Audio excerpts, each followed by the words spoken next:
Right. So today we're diving deep into new creation. Okay. It's a pretty big concept, right? And, you sent over these excerpts that really got me thinking, about this whole idea of spiritual renewal and transformation, especially like Christian theology and all that. Yeah, it's, Like, what does it really mean, right, to be made new? Absolutely. And we were talking a little bit before the show, and it's not just like a one-time thing. Right. It's a whole process. Yeah. So I'm really excited to dig into this. Yeah, me too. So, to set the stage a little bit, we got Genesis 1.1, right? Right. The very first verse in the Bible, talking about the original creation.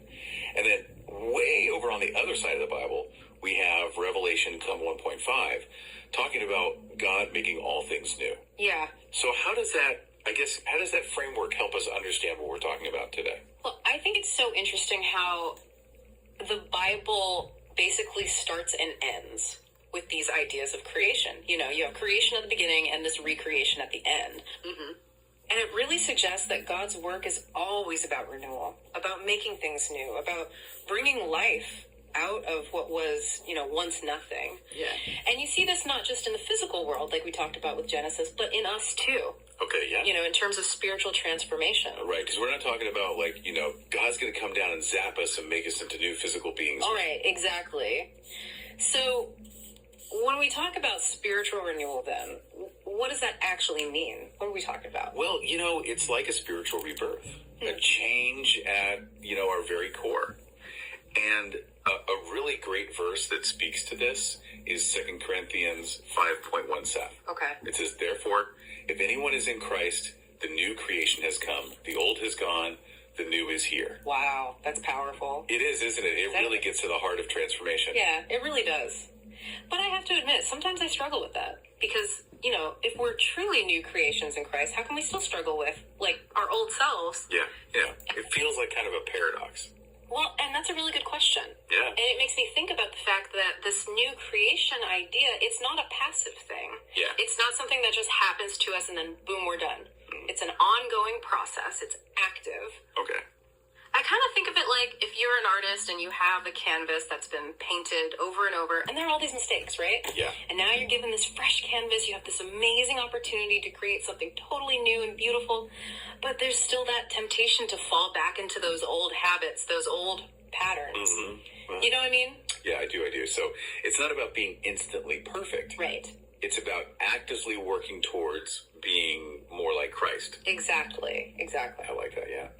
I think you mentioned it earlier, Ephesians 4.2 to 24, I think it was. Yes.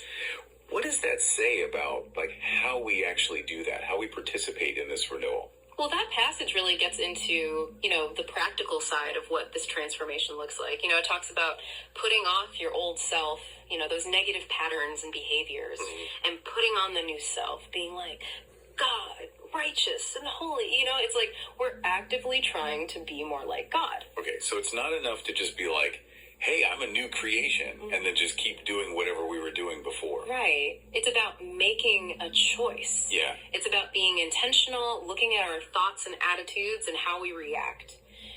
It's a process of, just trying to be more like Christ and everything. Yeah, okay. So when we're talking about turning away from, those worthless things and kind of stepping into this new identity, is there a specific example from the stuff that you sent over that kind of illustrates what that looks like? Yeah, Acts 14.19 actually speaks to that directly. It says, we are bringing you good news, telling you to turn from these worthless things to the living God who made the heaven and the earth and the sea and everything in them. It's like a call to action. Okay. To align ourselves with God. So it's not just about leaving behind, bad habits or whatever. It's about actively choosing to follow God. Yes. And live in a way that reflects his kingdom. Exactly. Yeah. Okay, I like that. So after we've, gone through all of this, yeah, if you had to, sum up what new creation really means for the listener, what would you say? I'd say it's a huge change, spiritually and practically. It's about being made new in Christ, having this new identity and purpose, but it's also about being a part of that renewal, choosing to, let go of the old self and become new and aligning ourselves with God. Yeah. It's a journey for sure, but it's a journey with a lot of hope and, possibility. I love that, a journey of hope and possibility. And for those of you listening, just think about this, if we really grasp this idea that we are new creations in Christ, how could that change how we approach Well, everything, really. Our relationships, our jobs, even the challenges we face. Sure. What would it look like to live each day, with this sense of newness and possibility? Yeah. Just something to think about as you continue on your own journey. Thanks for joining us. Thank you.